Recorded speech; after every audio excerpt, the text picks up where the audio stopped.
Hello everyone, welcome to Magnet Brains. My name is Hemant Tumra. स्वागत करता हूं आपके अपने चैनल मैग्नेट ब्रेन्स पे, जहां पर आपको प्रोवाइड होती है क्वालिटी एजुकेशन, वो भी बिल्कुल सारे कंटेंट के साथ। पूरा कोर्स कंटेंट मिलेगा, ये नहीं कि 2-4 चैप्टर्स और बस बात खत्म। नहीं सर, सब कुछ ए से लेकर जेड तक पूरा कोर्स कंटेंट पढ़ाया जाएगा सर। क्लास 12th का जो डिलीटेड पार्ट है वो भी होगा, लेकिन वो लास्ट में होगा, क्योंकि सर अभी भी वो कॉम्पिटेटिव में है। लाइक जेई, नीट, इन सब में आ रहा है, वो छोड़ा नहीं गया है। ठीक है, तो सर जहां तक मुझे याद है पिछली क्लास में काफी कुछ हो गया था। Solubility of liquid in gas और सॉल्युबिलिटी ऑफ, आपकी बात करूं, गैस इन लिक्विड या solubility of solid in liquid खत्म करवा चुका था मैं, है ना। लेकिन गैस इन लिक्विड का एक चीज छूट गई थी सर, प्रेशर नहीं बताया था आपने कि प्रेशर का क्या इफेक्ट पड़ता है। तो आज आया हूं ना आपके सामने प्रेशर को लेके, जिसको बताने के लिए एक साइंटिस्ट आए थे जिनका नाम था हेनरी, और एक लॉ मिला था जिसका नाम था हेनरीज लॉ। बताया था कि नहीं बताया था? पक्की बात है, कंफर्म। चलो, तो आज यही देखना है सर, हेनरीज लॉ क्या होता है और हेनरीज लॉ पे आप क्या बात करने वाले हो हमारे साथ। मैंने कहा ठीक है, कर लेंगे कर लेंगे। अपन ने बोला था ना, अपनी कुछ बात भी हुई थी इस टॉपिक पे। क्या बात हुई थी कि सर जब भी आप बात करोगे solubility of gas in liquid, तो इसमें ये डिपेंडेंसी दिखाता है। क्या दिखाता है? डिपेंडेंसी दिखाता है। किसके ऊपर? प्रेशर के ऊपर। अब वो कैसे दिखाता है, वही आज आपको बात करनी है। और वो बात करने के लिए कौन आया हमारे साथ? एक हमारे जाने पहचाने अंकल आए जिनका नाम था हेनरीज, और वो एक लॉ देंगे जिसको अपन नाम देंगे हेनरीज लॉ। तो आज समझने वाले हैं सर हेनरी लॉ था क्या, हेनरी लॉ होता क्या है, हेनरी लॉ दिखता कैसे, तो वो आज अपन इसके अंदर देखने वाले हैं। चलो आ जाओ आ जाओ आ जाओ, जल्दी आ जाओ सर। एक बार देख लेते पहले कंप्यूटर सामने क्या लिखा हुआ है, फिर उसके बाद अपन बात करेंगे आगे। आ जाइए। Henry's law, the mass of a gas dissolve per unit volume. जो भी गैस डिसॉल्व है, कौन सी गैस सर? सर जो गैस को डिसॉल्व कर रहे हैं, किसमें कर रहे हैं? लिक्विड के अंदर। एक लिक्विड के अंदर एक गैस जो डिसॉल्व है, उसका mass is directly proportional to the pressure of the gas at constant temperature. At constant temperature मतलब जो भी गैस आपने डिसॉल्व करी है, उसका जो भी मास है वो डायरेक्टली प्रोपोर्शनल है। किसके डायरेक्टली प्रोपोर्शनल है? Pressure of the gas. किसके डायरेक्टली प्रोपोर्शनल है sir? Pressure of the gas. ठीक है, समझते हैं इसको भी अच्छे से समझते हैं, थोड़ा आ जाइए। चलो, लेट सपोज यहां पर ये आपका पानी है, ये लिक्विड है। ठीक है, ठीक है, क्या है सर? लिक्विड है, और ये मान लेते हैं गैस। ये जो ऊपर है ये आपकी क्या है? गैस। इसका मास मान लेते हैं एम मान लेते हैं। क्या मान लेते हैं? एम।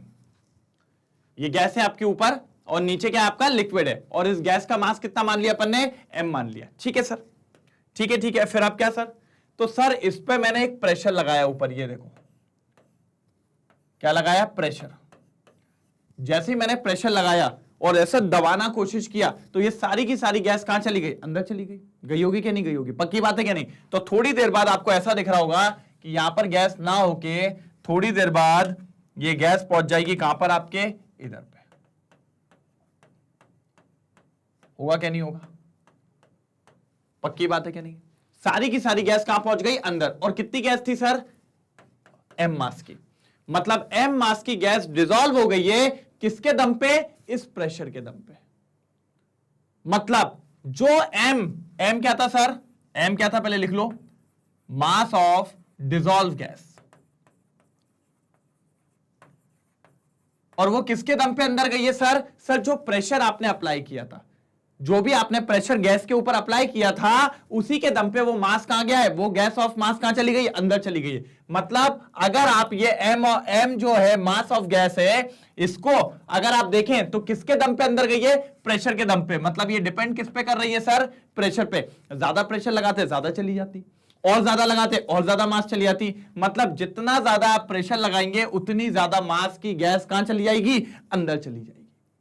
बात समझ पा रहे हैं? तो मतलब mass is directly proportional to pressure of the gas. यही तो इसने बोला, the mass of the gas dissolve per unit volume of solvent is directly proportional to the pressure of the gas.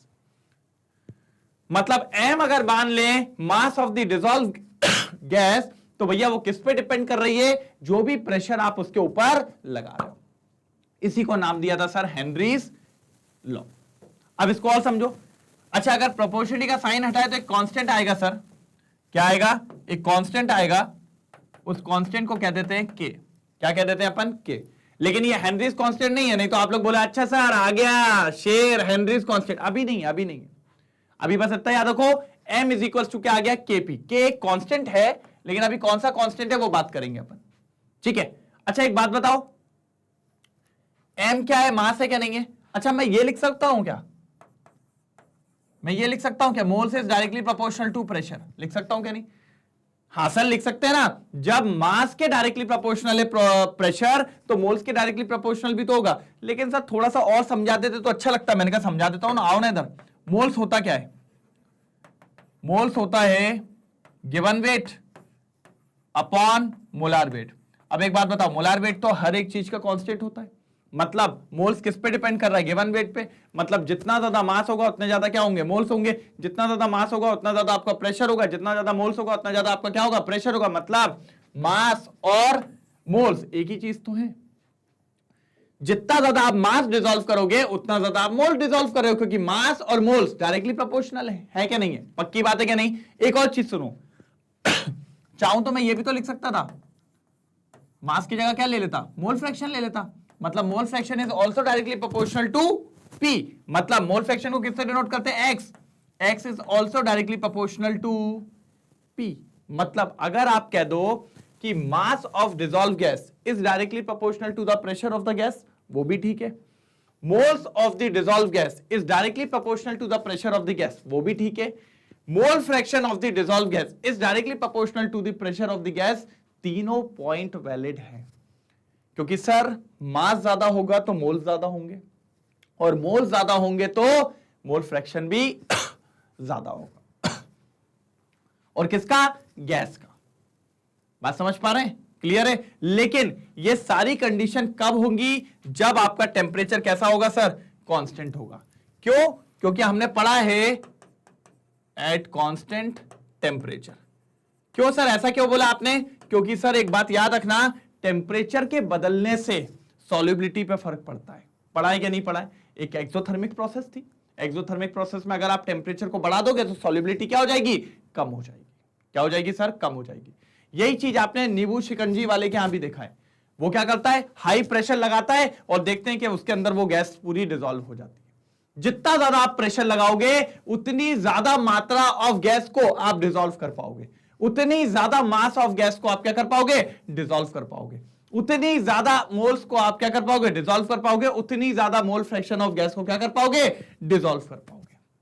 बात समझ पा रहे हैं, कोई दिक्कत। कि लॉ सिंपल सा ये कहता है कि भैया अगर आप प्रेशर ज्यादा लगाओगे गैस पे तो ज्यादा से ज्यादा गैस को हम डिसॉल्व कर पाएंगे। लेकिन कंडीशन है कांस्टेंट टेम्परेचर पे। काय पे सर, कांस्टेंट टेम्परेचर। चलिए हो गया नोट डाउन, कोई दिक्कत की बात तो नहीं है, पक्का। बढ़े आगे, चलिए। तो यहां तक बात क्लियर होती है सर कि mass of dissolve gas is directly proportional to pressure, या फिर आप बोल दो moles of dissolve gas is directly proportional to pressure, या फिर आप बोल दो mole fraction of dissolve gas is directly proportional to pressure of the gas. Clear है बात, यही था हेनरीज लॉ। अब इसको समझना बहुत इंपॉर्टेंट है। जैसे ही प्रोपोर्शनलिटी का साइन हटेगा यहां से, तो भैया क्या कांस्टेंट आता है, अभी आपने देखा क्या आया सर, के आया था। क्या आया था, के। के एक प्रोपोर्शनलिटी कांस्टेंट है, अभी हेनरीज नहीं है। अब मैंने कहा इस के को इधर ले जाओ, इधर ले जाओगे तो क्या हो जाएगा, P equals to 1/k x। यही होगा कि नहीं होगा सर। एक बात बताओ, अगर ये कांस्टेंट था, के कांस्टेंट था, तो के का रेसिप्रोकल भी कांस्टेंट होगा, कोई बड़ी बात थोड़ी है। और यही जो रेसिप्रोकल आया कौन सा, के 1/k, इसी को अपन क्या कहते हैं बेटा, हेनरीज कांस्टेंट, KHX। यही होता है अपना क्या, हेनरीज कांस्टेंट। ठीक है, तो ये मान के चलिए के आपका हेनरीज कांस्टेंट नहीं होता जब उसको अपन नीचे ले जाते हैं 1/k, क्योंकि भैया के अगर कांस्टेंट है तो उसका रेसिप्रोकल भी क्या होगा, कांस्टेंट होगा, पक्की बात है। तो ये जो 1/k आया उसको अपन क्या लिखते हैं, KH, which is known as Henry's constant. P equals to KH x, क्या हो जाएगा बेटा, P equals to KH x। अब इधर देख लो, mass is directly proportional to pressure, सही बात है। ये आटा एक कांस्टेंट है, ये कांस्टेंट है, और जब इसको नीचे ले गए तो अपन ने लिखा P equals to KH x, जिसको अपन क्या कहते हैं, हेनरीज कांस्टेंट। क्लियर है बात, पक्का। हर गैस का हेनरीज कांस्टेंट अलग अलग होता है, ये बात भी क्लियर होती है, पक्की बात है। तो एक बार ये पूरा नोट डाउन करेंगे, फिर आगे बढ़ते हैं जल्दी। हो गया स्क्रीनशॉट, पक्का हटा दूं, चलिए। तो सर यहां पर बात क्लियर हो गई कि अपना जो हेनरीज कांस्टेंट था वो क्या था अपना, या हेनरीज लॉ क्या था, P equals to KH x। अब एक बात समझिएगा, ये जो KH होता है ये क्या है बेटा, अपना हेनरीज कांस्टेंट है। ये डिफरेंट गैसेस के लिए डिफरेंट होता है। एक बात हमेशा याद रखना, डिफरेंट गैसेस के लिए ये हमेशा कैसा होता है बेटा, डिफरेंट होता है। इसीलिए हर गैस की सॉल्युबिलिटी भी अलग अलग होती है। हर गैस की क्या अलग होती है, सॉल्युबिलिटी। अब समझो, अब एक चीज बहुत इंपॉर्टेंट बताने जा रहा हूं। अगर मैं यहां पर एक ग्राफ प्लॉट करूं, क्या मैं एक प्लॉट करूं ग्राफ, मान लीजिए प्रेशर को मैं यहां रख लूं और एक्स बोले तो क्या होता है, मोल फ्रैक्शन ऑफ गैस, लिख लो यहां, लिख लो मोल फ्रैक्शन ऑफ गैस। तो सर अपन ने अभी बोला कि अगर मैं प्रेशर की मात्रा बढ़ाऊंगा तो गैस की क्वांटिटी उस सॉल्यूशन के अंदर, सॉरी उस लिक्विड के अंदर बढ़ती चली जाएगी, मतलब मोल फ्रैक्शन भी बढ़ता चला जाएगा। मतलब जब मैं प्रेशर बढ़ाऊंगा तो मोल फ्रैक्शन भी बढ़ेगा, और जब बढ़ेगा तो भैया एक स्ट्रेट लाइन ग्राफ मिलेगा आपको इस तरीके से। और इसका स्लोप की अगर बात करेंगे तो क्या जाएगा, KH जाएगा। क्या जाएगा इसका स्लोप, इसका स्लोप की अगर अपन बात करेंगे तो वो कितना आ जाएगा, KH आ जाएगा। कितना आ जाएगा, KH। तो ये ग्राफ भी आपका बना हुआ होना चाहिए। ये ग्राफ किस किस के बीच में है sir, pressure of the gas, या अपन ऐसा लिख सकते हैं partial pressure of the gas, और नीचे क्या है अपना, मोल फ्रैक्शन ऑफ द गैस। दोनों के बीच में जब आप क्या प्लॉट करोगे, ग्राफ प्लॉट करोगे, तो ग्राफ आपको क्या मिलेगा बेटा, स्ट्रेट लाइन मिलेगा, और उसका स्लोप कितना होगा, KH, जो कि क्या है अपना हेनरीज कांस्टेंट। तो ये ग्राफ भी आपको पता होना चाहिए। एक बार ग्राफ ड्रॉ करो, जल्दी ग्राफ ड्रॉ करो, जल्दी। हुआ, हो गया होगा, हुआ, चलो हटाते हैं इसको। ये सब इंपॉर्टेंट बातें हैं जो मैं आपको बता रहा हूं, आपको लिखनी है कॉपीज में। अब एक और चीज मैं कहता हूं, एक्स और KH के बीच में अगर रिलेशन की बात करूं तो क्या हो सकता है, क्या पढ़ा आपने, P इक्वल्स टू, एक मिनट छोटा कैसे हो गया, P equals to KH x, यही है क्या, नहीं। अगर मैं KH को नीचे ले जाऊं तो क्या हो जाएगा, P upon KH equals to x, यही होगा। अब अगर आप ध्यान से देखें तो ध्यान से देखिएगा एकदम, हेनरीज कांस्टेंट, कौन सर, हेनरीज कांस्टेंट और मोल फ्रैक्शन ऑफ द गैस दोनों कैसे हैं बेटा, इनवर्सली प्रोपोर्शनल है। कैसे हैं सर, इनवर्सली प्रोपोर्शनल है। कैसे हैं बेटा, इनवर्सली। इनवर्सली का मतलब सर, इनवर्सली का मतलब मैं इसको ऐसा बता सकता हूं कि x is inversely proportional to KH, ये बोलना चाह रहा हूं। ये क्या होता है, मोल फ्रैक्शन ऑफ गैस, और ये क्या होता है, हेनरीज कांस्टेंट। दोनों कैसे हैं बेटा, इनवर्सली प्रोपोर्शनल है। मतलब अगर किसी का हेनरीज कांस्टेंट ज्यादा है तो उसके अंदर सॉल्युबिलिटी ऑफ गैस क्या होगी, कम होगी। सर इंपॉर्टेंट लाइन है, क्योंकि सर ये बताइए x क्या बताता है, x बताता है मोल fraction of dissolve gas, mole fraction of dissolve gas. मतलब कहना मैं ये चाह रहा हूं कि अगर mole fraction of dissolve gas ज्यादा हुआ तो भैया उस गैस का हेनरीज कांस्टेंट क्या होगा, कम होगा। कम क्यों होगा, क्योंकि सर इनवर्सली प्रोपोर्शनल है। और अगर mole fraction of dissolve gas कम है तो उसका हेनरीज कांस्टेंट कैसा होगा, ज्यादा होगा। क्या होगा, ज्यादा होगा। ये कैसे पता चला, क्योंकि सर दोनों एक दूसरे के कैसे हैं, इनवर्सली प्रोपोर्शनल है। और सर एक बार बोर्ड में क्वेश्चन आ गया था, देखिए क्या क्वेश्चन आया था। आपके पास दो गैसेस दे दी थी, गैस A और गैस B, और क्या दिया था बताता हूं मैं आपको, और बोल दिया था इनका हेनरीज कांस्टेंट। गैस A का हेनरीज कांस्टेंट दे दिया था 3 और गैस B का हेनरीज कांस्टेंट दे दिया था 5। कितना दे दिया था, 5। और आपसे पूछा था A गैस ज्यादा सॉल्युबल होगी कि B गैस ज्यादा सॉल्युबल होगी। तो कुछ नहीं करना था, ज्यादा दिमाग नहीं लगाना था, बस उसको देखना था। अब आओ, अगर किसी का हेनरीज कांस्टेंट ज्यादा होगा तो मोल फ्रैक्शन कम हो जाएगा, और मोल फ्रैक्शन का कम होने का मतलब mole fraction of dissolve gas कम हो जाएगी, मतलब उसकी सॉल्युबिलिटी क्या हो जाएगी, कम हो जाएगी। तो भैया ये बताता है जिसका हेनरीज कांस्टेंट ज्यादा होगा उस गैस की सॉल्युबिलिटी कम होगी। किसका हेनरीज कांस्टेंट ज्यादा है सर, इसका। तो गैस बी जो होगी वो लेस सॉल्युबल होगी। कैसी होगी सर, लेस सॉल्युबल होगी। क्यों, क्योंकि उसका हेनरीज कांस्टेंट कैसा है सर, ज्यादा है। तो बस इनवर्सली का मतलब यही होता है, अगर हेनरीज कांस्टेंट ज्यादा है तो सॉल्युबिलिटी कम होगी। और इन दोनों में अगर मैं बात करूं तो किसका हेनरीज कांस्टेंट ज्यादा था सर, गैस बी का, इसलिए गैस बी की सॉल्युबिलिटी कैसी है, कम है। इसका हेनरीज कांस्टेंट कम था तो इसकी सॉल्युबिलिटी कैसी हो जाएगी, ज्यादा हो जाएगी। इसीलिए मैंने आपको यह चीज भी बता दी, बहुत इंपॉर्टेंट है, लिख लीजिएगा कि mole fraction of dissolve gas is inversely proportional to Henry's constant, is inversely proportional to Henry's constant. फटाफट नोट डाउन करेंगे, इंपॉर्टेंट है, जल्दी। हुआ पक्का, चलिए। तो ये था सर हेनरीज लॉ जो आपको पता होना चाहिए, क्योंकि अगर नहीं पता होगा तो दिक्कत हो जाती और बहुत बड़ी दिक्कत हो जाती, क्योंकि बहुत ज्यादा इंपॉर्टेंट था हेनरीज लॉ क्या होता है। ठीक है, तो मैंने आपको हेनरीज लॉ बता दिया, मास के टर्म्स में, मोल्स के टर्म्स में, मोल फ्रैक्शन के टर्म्स में, सारे टर्म्स में बता दिया। सर और क्या चाहिए, आप क्या चाहते हो, गर्दन काट दें, ठीक है। चलिए ये बात क्लियर हुई, हेनरीज कांस्टेंट बता दिया। फिर मैंने आपको यह भी बता दिया हेनरीज कांस्टेंट और मोल फ्रैक्शन के बीच का क्या रिलेशन है, इनवर्सली रिलेशन है।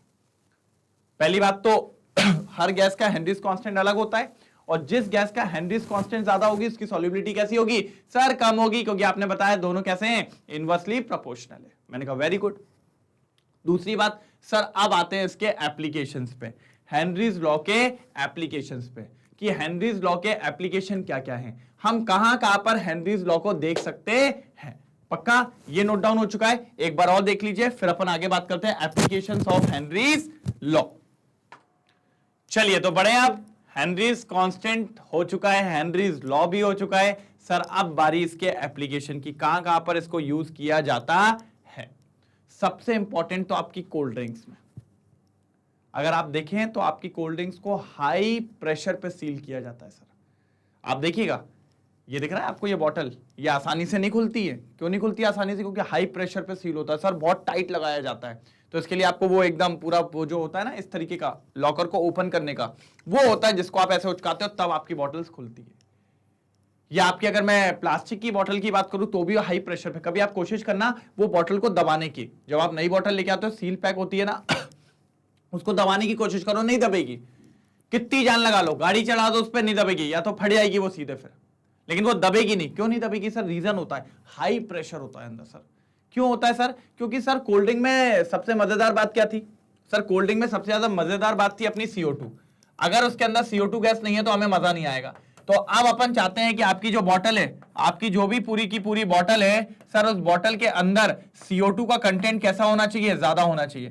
और CO2 को अगर ज्यादा है उसमें डालना है, अगर मास ऑफ डिसॉल्व CO2 ज्यादा चाहिए तो भैया उसके लिए आपको प्रेशर भी ज्यादा लगाना पड़ेगा। इसीलिए सर हाई प्रेशर पे सील की जाती है अकॉर्डिंग टू हेनरीज लॉ। अगर ज्यादा मास की गैस को डिसॉल्व करवाना है तो प्रेशर भी कैसा चाहिए रहेगा सर, ज्यादा। इसीलिए आपकी कोल्ड ड्रिंक्स की बोतल को हाई प्रेशर पे सील किया जाता है, एकदम हाई प्रेशर पे। चल बे अंदर, चल चल चल, ऐसे। कम प्रेशर डालोगे ज्यादा गैस नहीं रहेगी, ज्यादा गैस नहीं रहेगी टेस्ट ही नहीं आएगा, फिर आप बोलोगे अरे यार मजा ही नहीं आया कोल्ड ड्रिंक पीने में। तो बात समझ पा रहे हो इसीलिए अगर ज्यादा मास ऑफ गैस को उसके अंदर डिसॉल्व करना है तो हाई प्रेशर पे लगाइए, जितना ज्यादा प्रेशर लगाओगे उतनी ज्यादा गैस क्या हो जाएगी, डिसॉल्व हो जाएगी, अकॉर्डिंग टू हेनरीज लॉ। यही अपन बोलते हैं। देखो आप जरा, soda water bottles are always packed under higher pressure to increase the solubility of CO2 gas. ज्यादा क्वांटिटी ऑफ CO2 या ज्यादा सॉल्युबिलिटी ऑफ CO2 को अगर आपको अंदर करना है तो आपको प्रेशर ज्यादा लगाना ही पड़ेगा। हाई प्रेशर पे ही बॉटल को सील करनी पड़ेगी, चाहे वो सोडा वाटर हो, चाहे वो आपकी कोल्ड ड्रिंक की बॉटल हो, चाहे आपकी कोई भी बॉटल हो जिसके अंदर आप गैस को अंदर डाल रहे हैं। क्योंकि गैस ऐसा नहीं होता चल भाई आजा गैस उस बॉटल के अंदर नहीं आएगी, पकड़ के खसीट के डालना पड़ेगा। और जब पकड़ के घसीट के आप धक्का देके डालोगे तो आपको क्या लगाना पड़ेगा, प्रेशर, और जितना ज्यादा प्रेशर लगाओगे सर उतनी ज्यादा आपकी गैस डिसॉल्व हो जाएगी। बात क्लियर है? तो ये था आपका पहला एप्लीकेशन, क्या था, soda water bottles are always packed under high pressure to increase the solubility of carbon dioxide gas. याद रखेंगे, ये क्या है आपका पहला हेनरीज लॉ का एप्लीकेशन। क्लियर है बात, पक्की? चलिए अब आते हैं अपन सेकंड पे। किस पे आते हैं? सेकंड पे। वो भी बहुत इंपॉर्टेंट है सर। पहले इसको लिख लो, पहले इसको लिख लो, फिर एक बार हटा भी दूंगा, जल्दी लिख लो एक बार। लिख लिया? हो गया? चलो अब लिखो, एक बार और स्क्रीनशॉट ले लो, जल्दी ले लो। ठीक है ठीक है ठीक है ठीक है, वेरी गुड वेरी गुड। ये लीजिए सर अगला, ये देखो बढ़िया पानी के अंदर तैर रहा है, आपको दिख रहा है क्या नहीं? डीप सी डाइविंग आपने देखा होगा, ये होता रहता है समुद्र में नीचे की तटे तक जाते हैं बढ़िया एकदम डाइव करते हुए, कोई दिक्कत की बात नहीं है। तो सर इसको क्यों लेके आए हो, क्या दिक्कत है इसके अंदर? मैंने कहा ठीक है, मैंने कहा जब ये पानी में जाते हो तो आप देखते हो इसके पीछे वो रॉकेट टाइप का पूरा लॉन्चिंग टाइप का सिलेंडर लगा रहता है क्या नहीं? उसमें होती है सर ऑक्सीजन या नाइट्रोजन गैस। कौन सी गैस होती है सर? ऑक्सीजन या फिर नाइट्रोजन गैस। सर चाहिए पड़ेगी ना, बिना ऑक्सीजन के रह पाओगे अंदर? क्या नहीं रह पाएंगे सर। तो अब जब हम अंदर की तरफ जाते हैं, कहां जा रहे हैं सर? नीचे। नीचे फिर से बना दे क्या एक बार? चलो फिर से बना देते हैं एक बार, फिर आप ये चिल्लाना मत, लेकिन पानी पानी पानी, चलो पानी वाला ही ले लेते हैं इस बार कलर।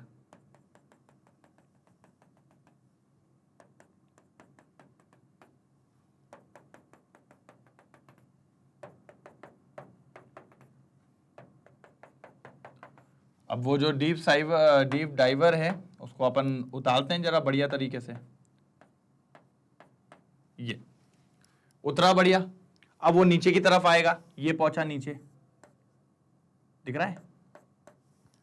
और नीचे पहुंचा।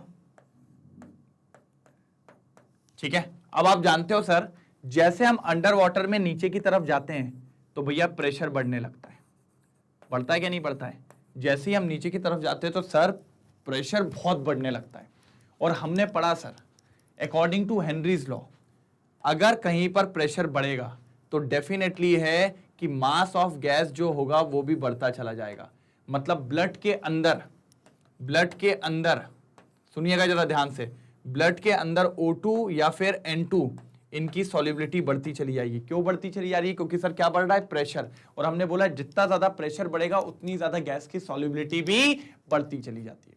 मतलब हमारे ब्लड में कौन जल्दी घुलता चला जाएगा? ऑक्सीजन। तो मैंने कहा क्या दिक्कत है, बढ़िया ना, ऑक्सीजन तो अच्छा है हमारे लिए। मतलब हम पानी में नीचे की तरफ आ रहे हैं, तो क्या बढ़ रहा है? प्रेशर। और प्रेशर के वजह से सॉल्युबिलिटी ऑफ ऑक्सीजन भी हमारे ब्लड में बढ़ती चली जा रही है। मतलब हम नीचे जा रहे हैं, हमारी बॉडी में ऑक्सीजन की क्वांटिटी बढ़ती चली जा रही है, कोई दिक्कत की बात नहीं है। सर इसमें क्या प्रॉब्लम थी? बढ़िया है ना, ऑक्सीजन मिल रहा है, ज्यादा रहेगा, ज्यादा ले पाएंगे, बढ़िया देख पाएंगे चीजों को। अरे एक नंबर नजारा। मैंने कहा ठीक है सर।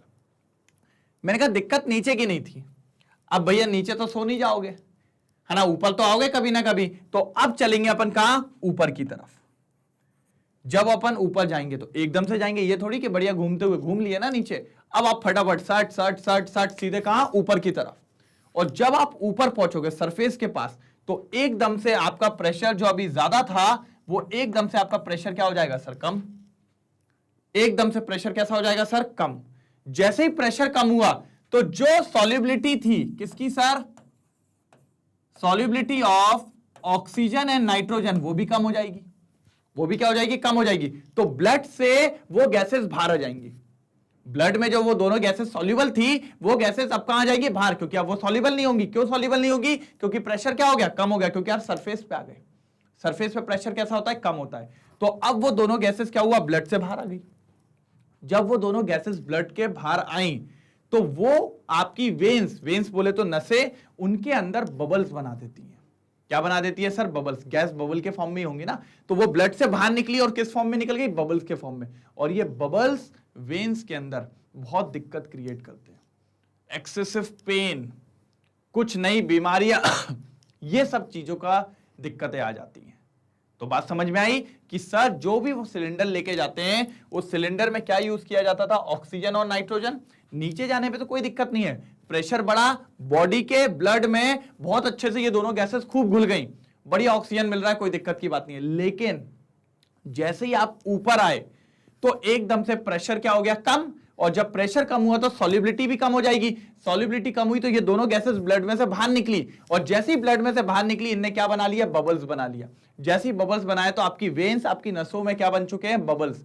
अब ये बबल्स आपको देते हैं पेन और बहुत सारी बीमारियां भी लीड कर सकते हैं। तो ये दिक्कतें देखने को मिलती हैं किनको, डीप सी डाइविंग को। तो इसको दूर करने के लिए फिर आजकल हम उसके अंदर यूज करते हैं हीलियम गैस। क्या करते हैं, हीलियम, जिसका काम यह होता है कि प्रेशर भली ऊपर नीचे हो लेकिन ऑक्सीजन और नाइट्रोजन की मात्रा को क्या रखा जाए, कांस्टेंट रखा जाए। क्या करा रखा जाए, कांस्टेंट। मतलब नीचे जाने पे भी उनकी सॉल्युबिलिटी इतनी एक्सेसिव ना बढ़ जाए कि जब हम वापस आए तो हमारे में वो बबल्स का काम करें। किसका काम करे सर, बबल्स का काम करे। आओ जरा देखते हैं इन डीप सी डाइविंग। बात समझ में आई ना क्या हो रहा था, nitrogen is more soluble than helium in our body. Nitrogen काफी ज्यादा सॉल्युबल होता है हमारी बॉडी में। In the deep sea the pressure is higher than at the surface.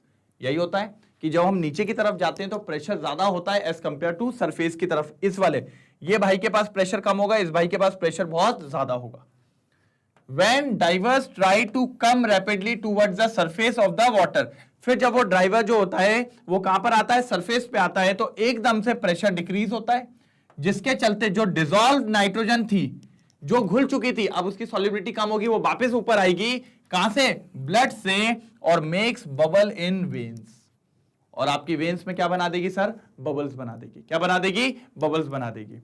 और hence divers use oxygen diluted with helium. इसीलिए अब हम नाइट्रोजन को ना यूज करके उसकी जगह क्या यूज करते हैं, हीलियम यूज करते हैं। क्यों, क्योंकि हीलियम क्या होता है, इतनी ज्यादा डिसॉल्व नहीं होती, आपकी बॉडी में सिर्फ डिसॉल्व होगी ऑक्सीजन, और ऑक्सीजन से हमें दिक्कत नहीं होती। लेकिन हमें दिक्कत किससे हो रही थी, नाइट्रोजन से, क्योंकि जब हम वापस आ रहे थे तो वो नाइट्रोजन बाहर निकल गई in the form of bubble, और वेन्स के अंदर बना लिया उसने बबल्स, और वो बबल्स ने बना दिया हमें बड़ी दिक्कत में। तो ये बात भी याद रखना है, ये किसका एप्लीकेशन है सर, हेनरीज लॉ का। तो बढ़िया तरीके से समझा दिया कि क्या दिक्कतें देखने को मिली डीप सी डाइविंग में। तो अब याद रखिएगा आप क्या यूज करते हैं डीप सी डाइविंग में, सर हीलियम और ऑक्सीजन। पहले क्या यूज करते थे, ऑक्सीजन और नाइट्रोजन। और नाइट्रोजन बड़ी बड़ी कभी कभी जान की बाजी लग जाती थी सर, ये बबल्स बहुत प्रॉब्लमेटिक होते हैं, वेन्स को ब्लॉकेज करने का काम कर देते हैं, ब्लॉक कर देते हैं। तो ये अगर ब्लॉक कर देंगे तो फिर तो आपका काम ही खत्म हो गया। पता चला नजारा देखने गए थे, आप ही वादियों में खो गए। ठीक है, बात समझ रहे हैं, नजारा देखने गए थे और आप ही वादियों में खो गए। तो ये दिक्कतें भी हो जाती हैं। ठीक है, चलिए फटाफट नोट डाउन करेंगे, फिर आगे की तरफ बढ़ते हैं, जल्दी नोट डाउन करेंगे।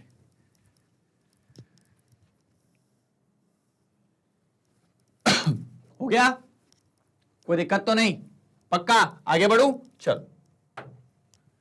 तो sir last at high altitude, ये भी अपन का बहुत बढ़िया है, एट हायर एल्टीट्यूड। सर इसके लिए तो बेस्ट आपने देखिए एक यात्रा भी होती है अपनी, अमरनाथ की यात्रा सुना है, वो ऊपर जाते हैं शिव जी से मिलने, जय श्री राम, है ना, बम बम बोले, वही वाले जो ऊपर वाली यात्रा है अपनी, वो जो बर्फ की एक अपनी पिंडी तैयार हो जाती है जो शंकर जी की पूरी, उसी को अपन अमरनाथ की यात्रा कहते हैं। सर बहुत हाई एल्टीट्यूड पे, बढ़िया ऐसे चलते जाना पड़ता है आपको, तो एकदम हाई एल्टीट्यूड पे होता है ये चीज। ठीक है, तो अब क्या होता है मैं आपको समझाता हूं जरा। तो सर अपन मान लो आज अमरनाथ की यात्रा पे निकल गए, ठीक है, तो सर क्या होता है अमरनाथ की यात्रा पे आप चले,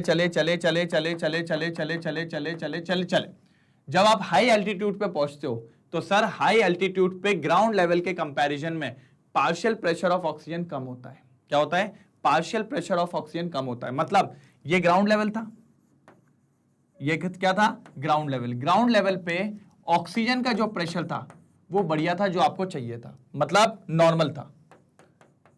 कैसा था, नॉर्मल। लेकिन जब अपन हाई एल्टीट्यूड पे पहुंचे, ये ग्राउंड लेवल से अपन कहां आ गए बेटा, हाई एल्टीट्यूड पे आ गए।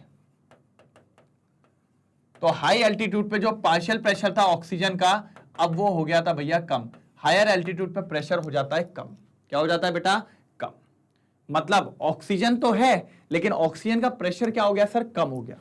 और अकॉर्डिंग टू हेनरीज लॉ, अगर प्रेशर कम हो गया तो भैया मास ऑफ डिसॉल्व गैस भी कम हो जाएगी। मास ऑफ डिसॉल्व गैस भी क्या हो जाएगी सर? डिसॉल्व गैस भी क्या हो जाएगी? कम हो जाएगी। मतलब जो ऑक्सीजन हमारे ब्लड में घुला हुआ था, यहां पर प्रेशर कम होने की वजह से हमारे ब्लड में ऑक्सीजन की कमी हो गई। ब्लड के अंदर ऑक्सीजन की डेफिशिएंसी होने लगी। क्यों होने लगी? क्योंकि सर यहां पर प्रेशर क्या हुआ? कम। और हमने पढ़ा है हेनरीज लॉ के अकॉर्डिंग, अगर प्रेशर कम होता है तो मास ऑफ डिसॉल्व गैस भी कम हो जाएगी। मतलब ब्लड में किसकी डेफिशिएंसी होने लगी? ऑक्सीजन की। और अगर ब्लड में ऑक्सीजन की कमी हो गई तो सेल्स के पास ऑक्सीजन नहीं जा पाएगा। सेल्स के पास नहीं जाएगा तो टिश्यूज के पास नहीं जाएगा, टिश्यूज के पास नहीं जाएगा तो ऑर्गन्स के पास नहीं जाएगा। मतलब आपकी पूरी पूरी बॉडी के अंदर ऑक्सीजन की क्या हो गई? डेफिशिएंसी हो गई। और जैसे ही आपको ऑक्सीजन की डेफिशिएंसी होगी, आप यूं यूं यूं और धड़ाम, चीजें समझ में नहीं आएंगी क्या हो रहा है, चक्कर आने लगेंगे, आंखें बंद होने लगेंगी। और इस बीमारी को नाम दिया जाता है सर एनॉक्सिया। क्या नाम दिया जाता है? एनॉक्सिया। याद रखेंगे कि सर जब भी आपके ब्लड में ऑक्सीजन की कमी होती है, आपको फिर कुछ समझ में नहीं आता, आपको ऐसा लगता है चक्कर आ रहे हैं, आपको ऐसा लगता है कि आंखें गिर रही हैं, आपको ऐसा लगता है आप गिर जाएंगे, क्योंकि आपकी बॉडी में डेफिशिएंसी होने लगती है किसकी सर? ऑक्सीजन की। किसकी होने लगती है? ऑक्सीजन की। इसी के चलते भैया पीपल्स को बहुत प्रॉब्लम होने लगती है, जो कि आपको इसमें बताया गया। और उस बीमारी को क्या नाम दिया जाता है? एनॉक्सिया। क्या नाम दिया जाता है सर? एनॉक्सिया।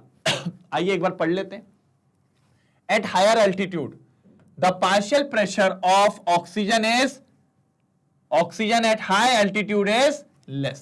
ऊपर हाई एल्टीट्यूड पे ऑक्सीजन का पार्शियल प्रेशर क्या होता है? लेस होता है than the ground level. This result in low concentration of oxygen in the blood, जिसकी वजह से ऊपर ऑक्सीजन की मात्रा हमारे ब्लड में क्या हो जाती है? कम हो जाती है as compare to ground level. और जिसके चलते पीपल्स को बहुत दिक्कत होने लगेगी, जैसे कि चक्कर आने, समझ में नहीं आ रहा है क्या हो रहा है, और भैया अनकॉन्शियस हो जाएंगे, जिसको अपन किस नाम से जानते हैं बेटा? एनॉक्सिया नाम से।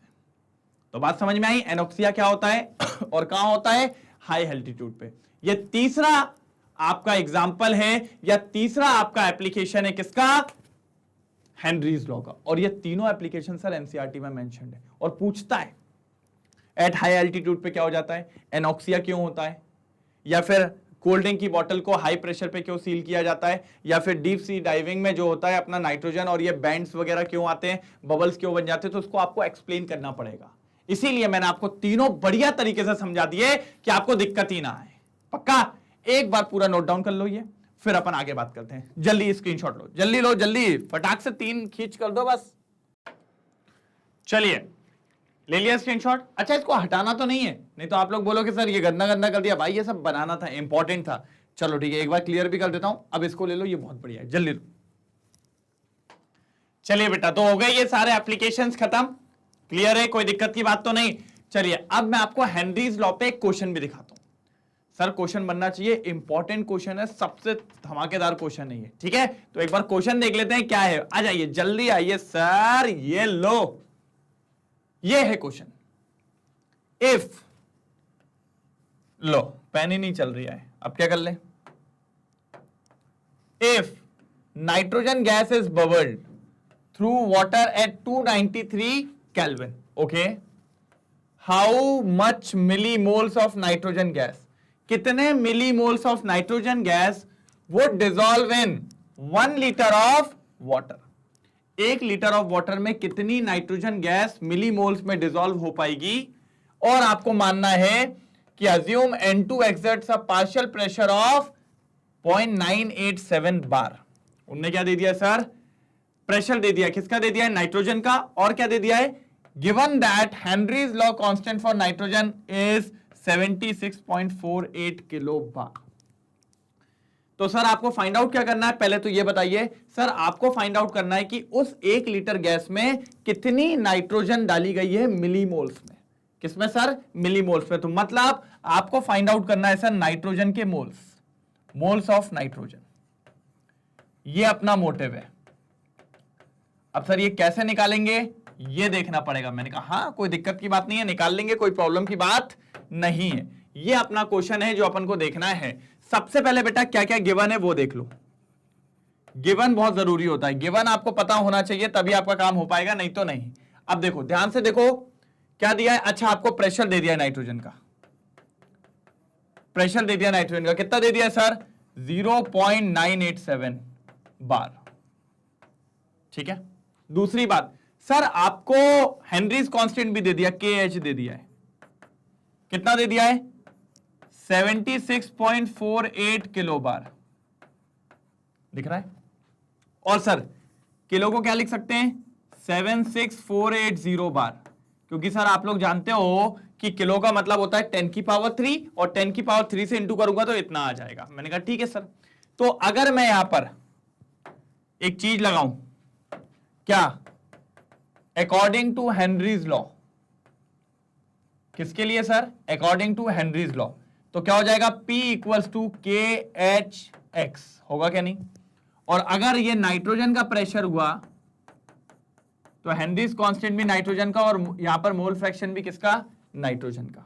तो एक काम करो प्रेशर और हेनरीज कांस्टेंट दिया है, डिवाइड लगा लें तो PN2 upon KH equals to XN2 हो जाएगा क्या नहीं हो जाएगा ये बताओ।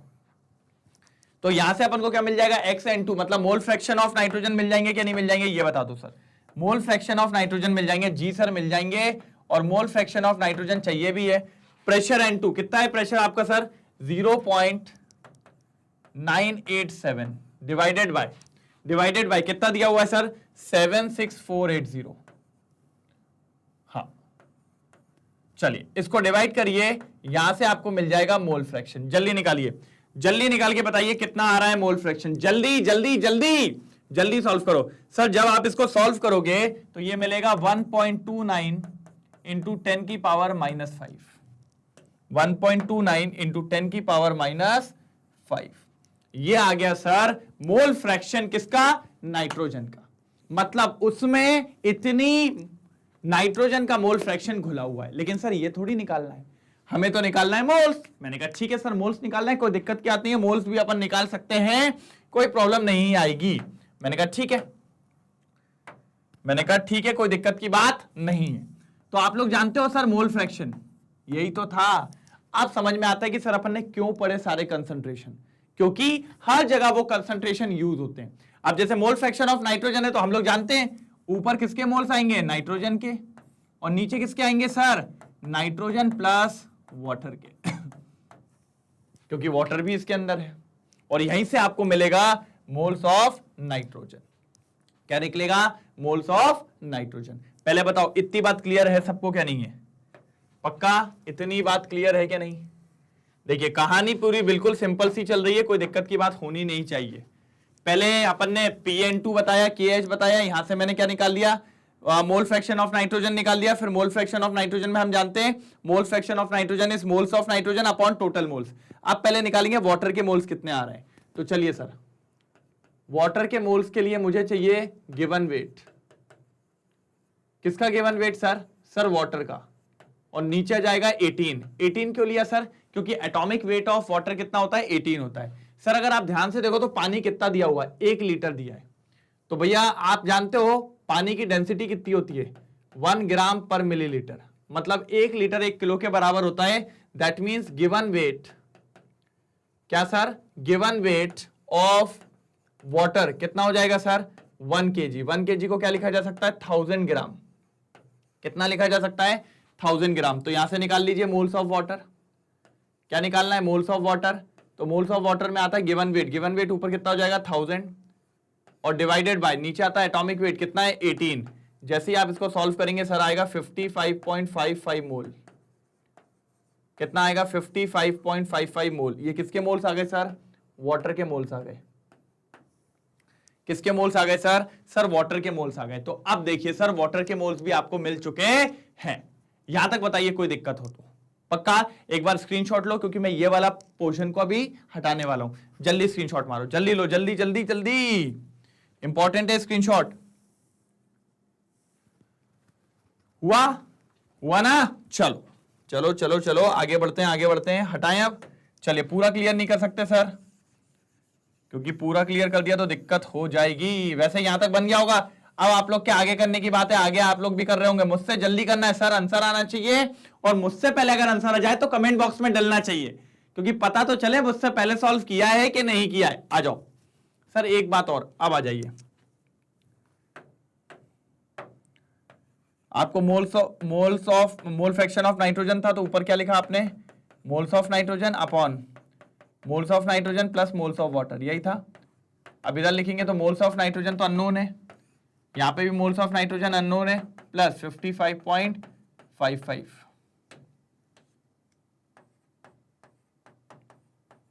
यही होगा।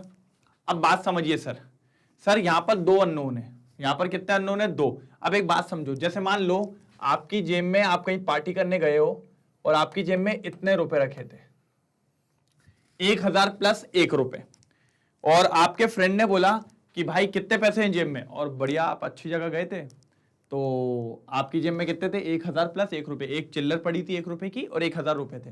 तो आपके फ्रेंड ने पूछा तेरी जेब में कितने पैसे, तो आपने सबसे पहले आंसर दिया सर 1000 रुपए। कितना आंसर दिया, 1000 रुपए। क्यों? क्योंकि सर ये जो 1 रुपए था ये 1000 के कंपेयर में बहुत छोटा था, तो इसको बताने में आपको दिक्कत हो गई, तो आपने इसको वैसे भी क्या कर दिया, नेग्लेक्ट कर दिया। मतलब जो बड़ी चीज थी सिर्फ आपने उसको कंसीडर किया, छोटी वाली चीज को क्या कर दिया, हटा दिया। वैसे ही सेम यहां पे 55.55 मोल के कंपैरिजन में ये जो N2 के मोल्स होंगे ये सर बहुत छोटे होंगे। कैसे होंगे सर, बहुत छोटे होंगे। तो यहां पर ये जो नीचे वाला N2 है इसको मैं क्या करने वाला हूं, यहां पर मैं भी इसको क्या करने वाला हूं सर, नेग्लेक्ट करने वाला हूं। क्या करने वाला हूं, नेग्लेक्ट। सेम रीजन जो मैंने ऊपर लगाया, आप बड़ी क्वांटिटी को छोटी क्वांटिटी के साथ कंपेयर करते हो तो छोटी क्वांटिटी को हटा देते हैं, सेम चीज मैंने यहां करी है। अब अगर आप देखें तो क्या हो जाएगा, xN2 इक्वल्स टू, ऊपर का तो रहेगा, ऊपर का नेग्लेक्ट मत कर देना बेटा, काम ही बिगड़ जाएगा, और नीचे हो जाएगा 55.55। दिख रहा है? अब आप जानते हो xN2 की वैल्यू कितनी है, ये निकाली थी अभी, रखो यहां पर xN2 की वैल्यू रखो 1.29 इंटू 10 की पावर -5। ठीक है, अब एक काम करो, इस वैल्यू को इससे इंटू करो तो आपके आ जाएंगे मोल्स ऑफ नाइट्रोजन। निकालो जरा, करो इसको इंटू, कितना हो जाएगा 1.29 इंटू 10 की पावर -5 इंटू 55.55। सॉल्व करो, जैसे आप उसको सॉल्व करोगे ये आपको मिलेगा 7.16 इंटू 10 की पावर -4 मोल्स।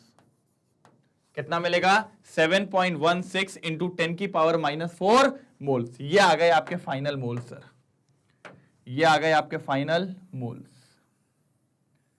लेकिन अभी भी एक दिक्कत आ रही है सर, क्योंकि आपके क्वेश्चन में पूछा था मिली मोल्स में निकाल के बताइए।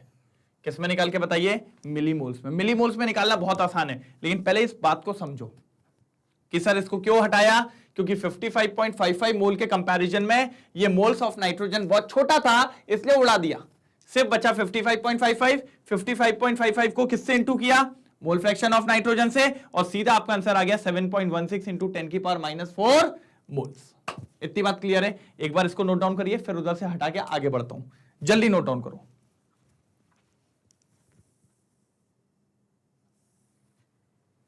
हो गया, कोई दिक्कत तो नहीं? चलो हटाऊं हटाऊं हटाऊं, यहां से हटाते हैं।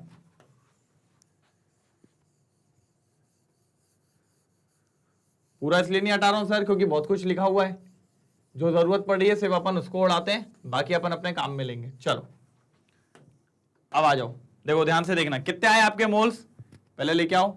मोल्स ऑफ नाइट्रोजन 7.16 इंटू 10 की पावर -4 मोल्स, यही है। मैं कहता हूं इस पॉइंट को एक पीछे ले जाओ, पीछे ले जाओगे तो कितना हो जाएगा, यही होगा। और जब भी पॉइंट मैंने आपको पढ़ाया था इस साइड जाता है तो पावर प्लस में बढ़ती है, तो 10 की पावर -4 + 1 मोल, और जब इसको सॉल्व करोगे तो कितना आ जाएगा 0.716 इंटू -4 + 1 कितना हो जाएगा -3, और आप लोग जानते हो 10 की पावर -3, ये 10 की पावर -3, इसी को अपन क्या नाम से जानते हैं, मिली नाम से जानते हैं। किस नाम से जानते हैं, मिली। तो 10 की पावर -6 मिली मोल्स, ये आ गए सर आपके नाइट्रोजन के मिली मोल्स। कितने आ गए सर नाइट्रोजन के मिलीमोल्स 0.716 मिलीमोल्स। क्या इशू था, कितना बढ़िया तो था, एक तरफा था, बस क्वेश्चन थोड़ा लेंदी था। सबसे पहले आपको यह पता लगाना था कि क्वेश्चन में क्या क्या दिया है। हेनरीज कांस्टेंट दिया हुआ था और प्रेशर दिया हुआ था, तो वहां से मैंने निकाल दिया पहले मोल फ्रैक्शन, फिर मोल फ्रैक्शन से मैंने मोल्स में तोड़ा, और फिर हमने देखा कि भैया नीचे एक जगह पे हमें नेगलेक्ट करना पड़ा है क्योंकि वाटर के मोल्स बहुत ज्यादा थे, और फिर हमने निकाले मोल्स, और फिर उस मोल्स को कन्वर्ट कर दिया किसमें, मिली मोल्स में। कितना बढ़िया क्वेश्चन था सर। ऐसे ही क्वेश्चन इस पे आते हैं, बड़े बड़े क्वेश्चन आते हैं। तो मैंने क्या कहा सर, मैंने टॉपिक पढ़ाया यहां पे, पूरा टॉपिक क्लियर करवाया, साथ ही साथ एक प्रैक्टिस करवाई कि क्वेश्चन करेंगे कैसे। और सर इसके क्वेश्चन होंगे कहां पे, जो मैं लेके आता हूं रात को 8:30 बजे। क्या sir, DPP, daily practice problem, उस पे इसके क्वेश्चन करेंगे और धमाकेदार क्वेश्चन करेंगे। सर टेंशन की बात नहीं लेना, अपन है ना समझ लेंगे, टेंशन मत लो, बिल्कुल टेंशन नहीं, ठीक है। तो कोई दिक्कत तो नहीं यहां तक, पक्का। एक बार नोट डाउन कर लीजिए, फिर आगे बढ़ते हैं। जल्दी नोट डाउन करो, जल्दी जल्दी,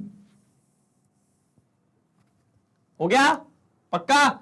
चलिए, तो सर ये था क्वेश्चन जो आपको पता होना चाहिए, और यहां पर अपन ने खत्म कर दिया हेनरीज लॉ। हेनरीज लॉ के तीनों एप्लीकेशन भी निपटा दिए मैंने, कुछ नहीं छोड़ा आप लोग के लिए, सब कुछ खत्म। हेनरीज लॉ बता दिया, हेनरीज लॉ बढ़िया तरीके से कर लिया, हेनरीज लॉ के तीनों एप्लीकेशन भी कर लिए, और एक तगड़ा क्वेश्चन भी लगा लिया। सर ये एनसीईआरटी का क्वेश्चन है, देख रहे हो एनसीईआरटी के क्वेश्चन, इसलिए बोलता हूं सर एनसीईआरटी को बिल्कुल अंडर एस्टिमेट मत करना। एक तरफा बुक है, इंपॉर्टेंट बुक है, काम की बुक है, जरूरत की बुक है, ठीक है। कोई दिक्कत तो नहीं, पक्का मान लूं आपकी बात, ठीक है। चलिए, तो अब अपन आगे बढ़ते हैं सर एंडिंग के तरफ। अपना मजेदार जो लेक्चर चल रहा था वो अब होता है एंड, और अब अपन मिलेंगे अगले लेक्चर में, जहां पर मैं बात करूंगा हेनरीज लॉ के आगे कि सर अब क्या आएगा। और अगले में आएगा सर वेपर प्रेशर, और मजेदार टॉपिक आएगा। मैंने कह दिया ना, हिला देंगे, ऐसा टॉपिक आने वाला है, ठीक है। डरने की बात बिल्कुल भी नहीं। और मेरे हिसाब से सब कुछ समझ में आया होगा। अगर कुछ नहीं आया तो मैडम सर लिख दो, एक बार कमेंट सेक्शन में लिख दो कि सर यहां दिक्कत थी, एक बार और आ जाओ, क्योंकि इसके डाउट के लिए, इसके डेली प्रैक्टिस प्रॉब्लम के लिए मैं जरूर आपके सामने आ रहा हूं 8:30 बजे। चल ही रहे हैं ना डेली लाइफ की, नहीं चल रहे हैं, बस हर जगह जब मिल रहे हैं तो सब मिलेगा सर, टेंशन नहीं लेना, अपन है ना संभाल लेंगे, कोई दिक्कत की बात नहीं है। तो सब कुछ बढ़िया चल रहा है, तो सर बने रहिए मेरे साथ और मैग्नेट ब्रेन्स के साथ, जहां आपको प्रोवाइड होती है क्वालिटी एजुकेशन, सब कुछ। सारे वीडियोस आप देख तो रहे हैं यूट्यूब पे, साथ ही साथ आप चाहें तो मैग्नेट ब्रेन्स की वेबसाइट पे जाके भी सारे लेक्चर्स देख सकते हैं, वहां भी आपको मिलेंगे एकदम सारे लेक्चर सीक्वेंस वाइज प्लेलिस्ट में, और बिल्कुल एड फ्री। बाकी जैसा कि मैंने कहा था कि भैया टॉपर्स बदलने चाहिए, और आप लोग को अपनी फोटो यहां पर दर्ज करवानी है। बाकी मैग्नेट ब्रेन्स आप लोग के लिए लेके आया है टॉप कोर्सेस। सीबीएसई की अगर बात करूं तो 11th 12th केमिस्ट्री मैं ही पढ़ा रहा हूं आप लोग के, ठीक है। स्पोकन इंग्लिश, सीयूटी, एनटीआरसी, ओलंपियाड जैसे कोर्सेज भी सिर्फ और सिर्फ आप लोग के लिए अवेलेबल है। मैग्नेट ब्रेन्स का हिंदी मीडियम चैनल है, जहां पर CBSE, UP board, Bihar board as well as आपका एमपी बोर्ड जैसे कोर्सेज भी अवेलेबल हैं। तो सर सब कुछ है, बस आप लगे रहिए और बने रहिए हमारे साथ। तो फिर मिलता हूं मैं कल एक और धमाकेदार लेक्चर के साथ, तब तक के लिए बाय बाय, शुक्रिया, थैंक यू सो मच।